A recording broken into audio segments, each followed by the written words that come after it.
Now, Adventist Community Services, who's hosting these videos, they will be holding a class in Orlando at their National Adventist Community Service Convention on March 28, 2010. The convention is a week long, starting on the 28th, but there's a class from 9 to 5 on the 28th that you would be able to sign up for.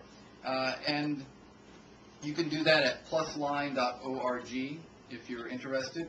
I don't think the registration is up yet, but it will be at some point, and you can go there to register for that class if you're interested.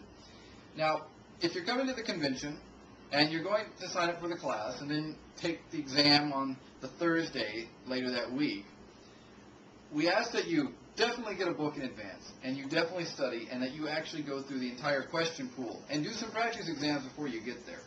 But bring a list of questions and an open mind to what you might learn more on the practical side. Because it's a short period of time, it's only one day, it's only 9 to 5, it's going to be very difficult to cover all 392 questions. And not just the questions, but the concepts behind the questions in that period of time.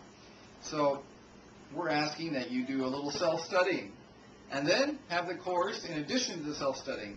And then you'll be ready to take your exam on Thursday, and you'll get your certificate of successful completion of examination that day, and you'll be on your way to be an amateur radio operator. So what about the practice exams?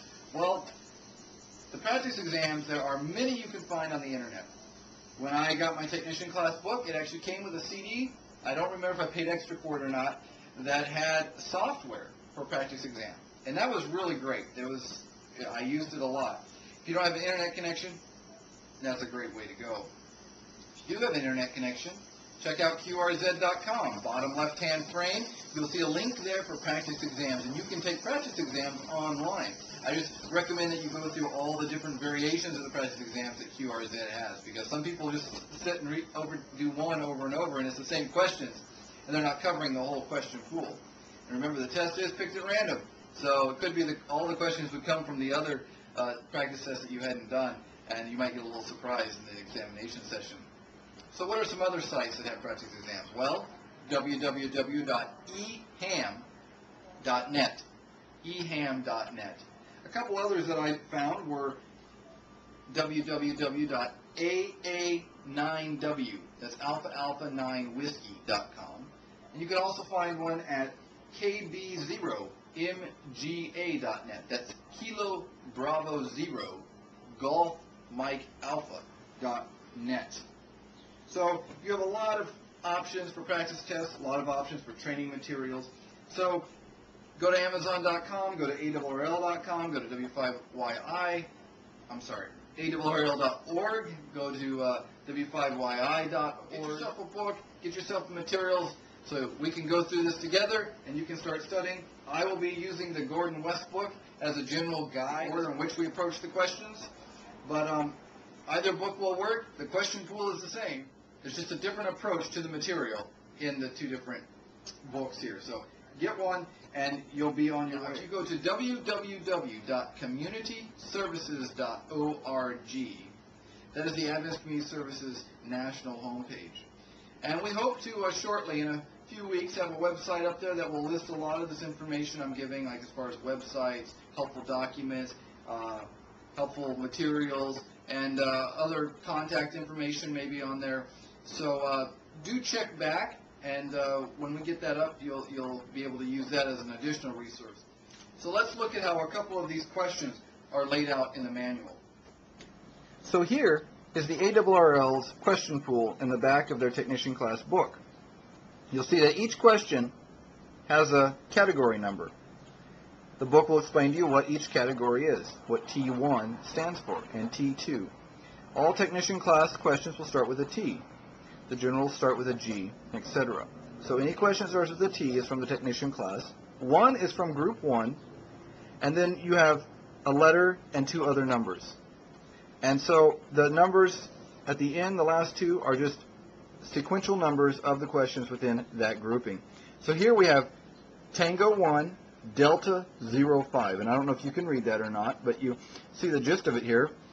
And this question says, how soon may you transmit after passing the required examination elements for your first amateur radio license? A, immediately. Or B, 30 days after the test date? C, as soon as your license grant appears in the FCC's ULS database? Or D, as soon as you receive your license in the mail from the FCC?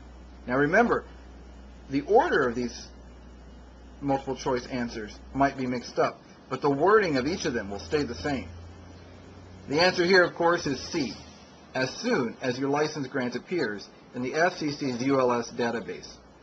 So you might not have your paper license yet, but once it shows up in the database, you can start transmitting. Your certificate of successful completion of examination does not get you on the air for a technician class. It only provides proof that you passed examination. And then you wait until it shows up in the database. Google FCC ULS database, you'll find it. And you can search for your name and see when your call sign shows up after your examination. Okay, let's look at a second question here. Now we're in the Tango 1 Charlie, T1C section. This is authorized frequencies for technician, reciprocal licensing, which you'll learn about, operation near band edges, spectrum sharing. We'll talk about all those things a little bit later. Let's look at this question. Tango 1 Charlie 0. Where does a U.S. amateur license allow you to transmit? And the options are from anywhere in the world, from wherever the amateur radio service is regulated by the FCC or where reciprocal agreements are in place, from a country that shares a third-party agreement with the U.S., only from the mailing address printed on your license. Well, the answer here is from wherever the amateur radio service is regulated by the FCC or where reciprocal agreements are in place. Remember, the FCC regulates amateur radio service in the United States under Part 97. And so wherever that's regulated, that's where your privileges exist.